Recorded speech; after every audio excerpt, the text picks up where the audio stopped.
The problem most of us have when we go out in the bush is we don't know what we're looking at. All we see is a forest. We train our eyes to rapidly scan things like TV commercials and advertisements to find the best place to shop. Bush people train their eyes to see the best place to hunt. They see a lot more than the forest. They see advertisements of a different type.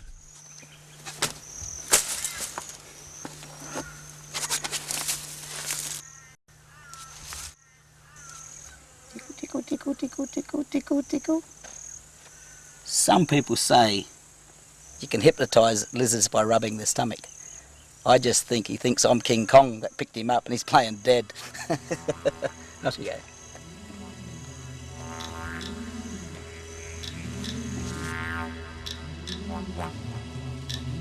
Now, even poo can tell you a fair bit about what's around. Now, by breaking this one open, I can tell that it actually came from a snake, because with the snake, they digest the bones. If this was a cat or a fox, it would have splinters of bone in it. It has none. And the fur actually looks to me like possum fur, actually. So it tells me that the snake must have been a reasonable size, because it has to be fairly big to eat a possum. It tells me there's possums in the area too.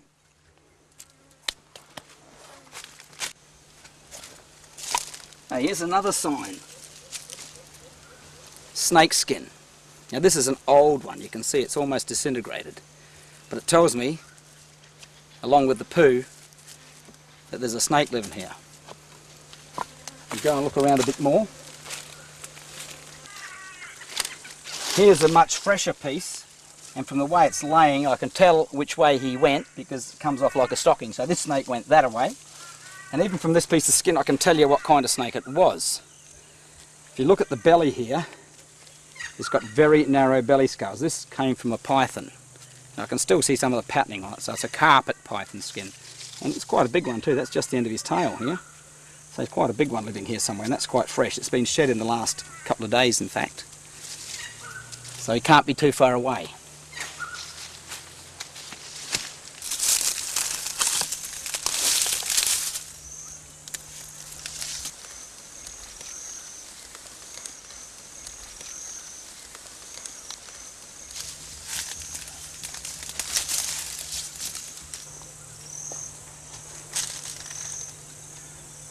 Now I've got to get you out.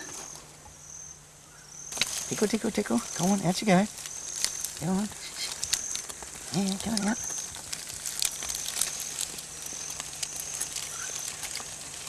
Come on, out you go.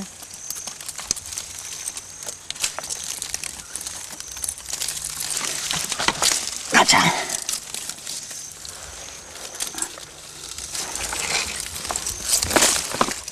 Come on, out you come. Come on. Out you come. Oh, they can pull it. That's it. Out you come. Come on. Come on.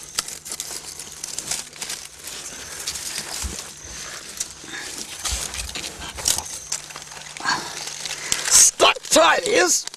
Go again. Come on, off you go. Come on, off you go. This is what you call working for your food. He's coming out, he's coming out, he's coming out. There he goes. What a beauty. What a beauty. If you look around places like this, in a day you should find something like this to eat. And this one will feed a family, not just me.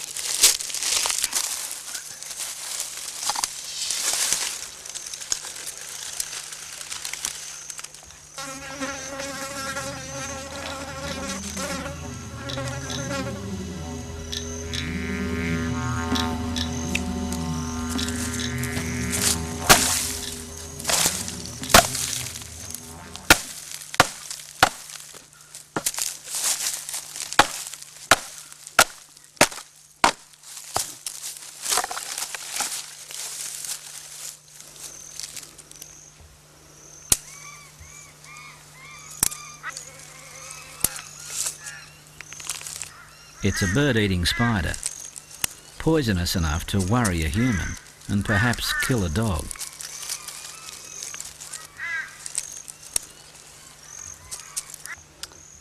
And yes, you can eat these. In New Guinea and Indonesia, they do. Now, in the bush, food and tools are everywhere. You just have to look. It might look like licorice. It sure doesn't smell like licorice. I gather it doesn't taste like it, but these flies reckon it does. It's possum poo, and it's fresh. So it tells me he's living in that tree.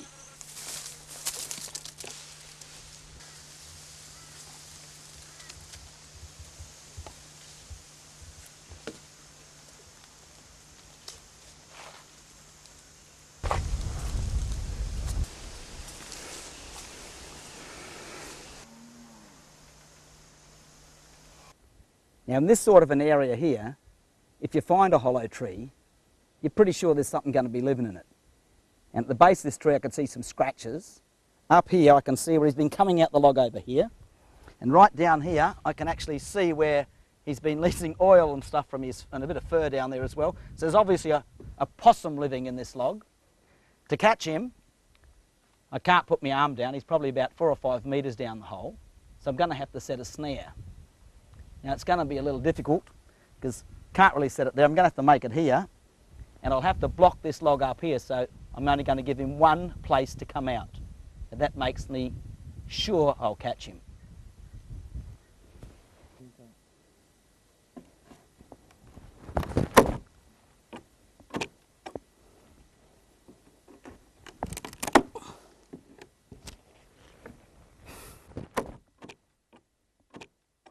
Just put the snare over the hole, and he has to come through here, so he'll put his head through. When he walks off, it gives him a bit of rope, and eventually he'll come to the end of it, and then he will jump, hook around his neck, and he will virtually hang himself. If you want bush tucker, you've got to do these things.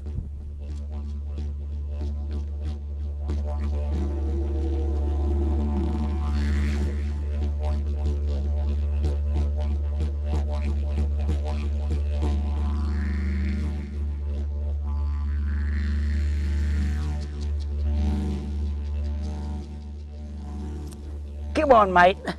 We're not going to eat you. This is one of mine from the park. Now, we just wanted to show you how it actually works. I'll get it off you, mate. It works. Gotcha.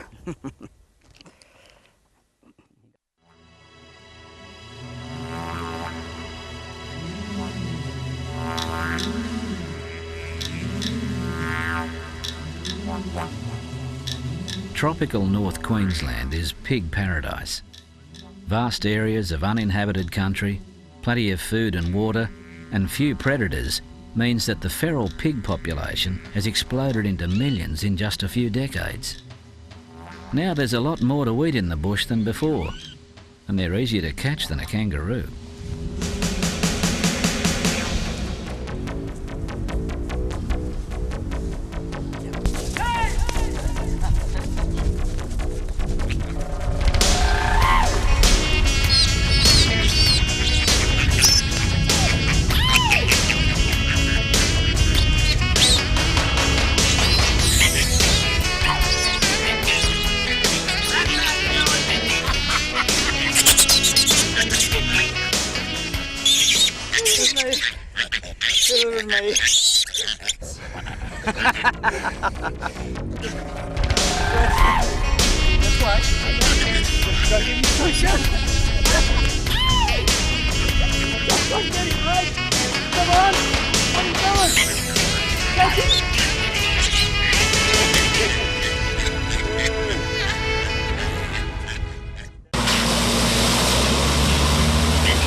Roaming the Gulf country late in the dry season does have its problems. The early summer storms have turned many of the tracks into obstacle courses, hard on man and machine.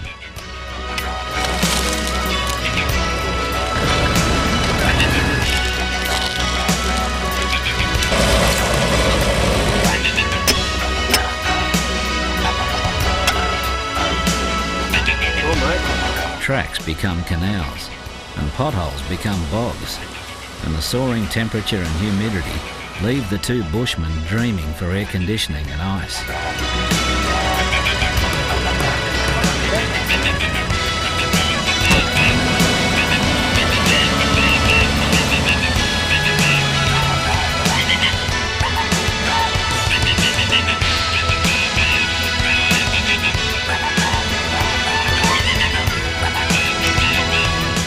The approaching wet season high tides have begun to penetrate the coastal clay pans. In the wet season, they form impassable swamps. If you get caught here too late, it's a long walk home.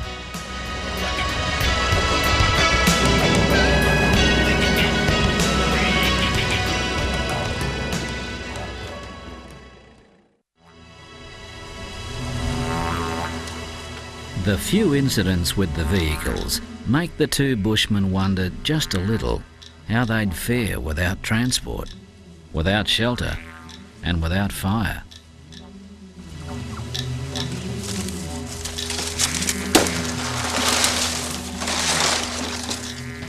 If you find yourself stranded in the bush and you have to make a camp, because shelter is very important, these cabbage tree leaves make an excellent roof. Even one be enough to shelter you from a rainstorm.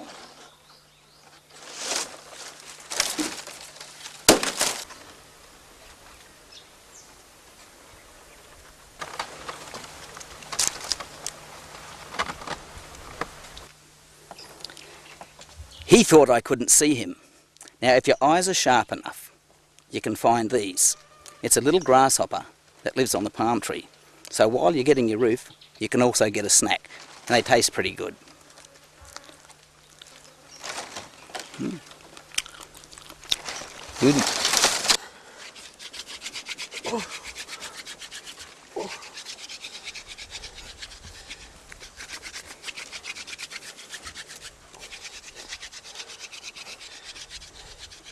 Let's do it. One more time. Keep going. Go.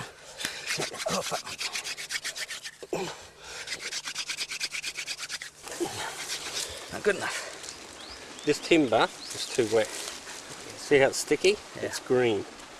I reckon it's got to be dry, like kiln dry. Weathered in the sun.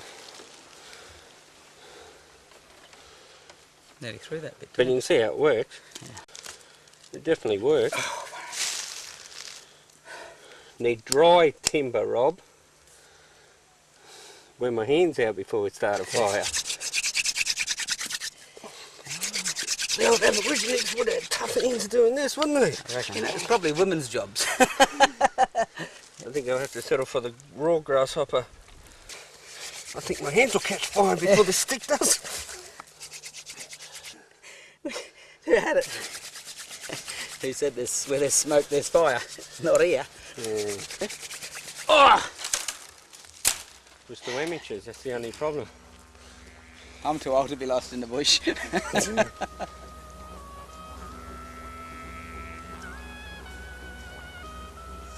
An old Aboriginal friend told me that if you want to take fire from one place to another, what you do is you get a piece of a pandanus palm, a dry piece, hollow out the end, and place a hot coal in there. 1 or 2 coals. And it'll just smoulder away in there for hours. When you get to the new place, you just drop her out on some grass and blow on it, and you've got a fire, instant.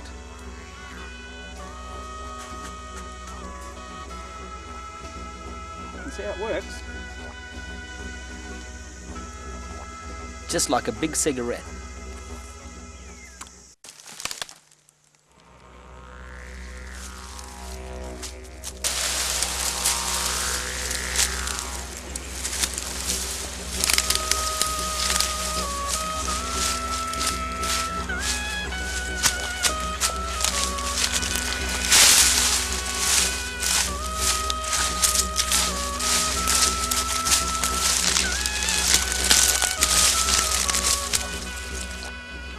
I reckon this is a good enough spot for it. I reckon it should work. You're probably thinking, what the hell's he doing? Well, in areas like this open forest, a lot of small animals live. Now they're rats, mice, marsupials, even large skinks. If you're stuck out here, you might think, well, how am I going to catch them? Because a lot of them come out at night. Well, in the bush, materials are everywhere, and that's why I'm playing with these stones. A nice flat stone like this. I'm going to try to make a Stone Age rat trap.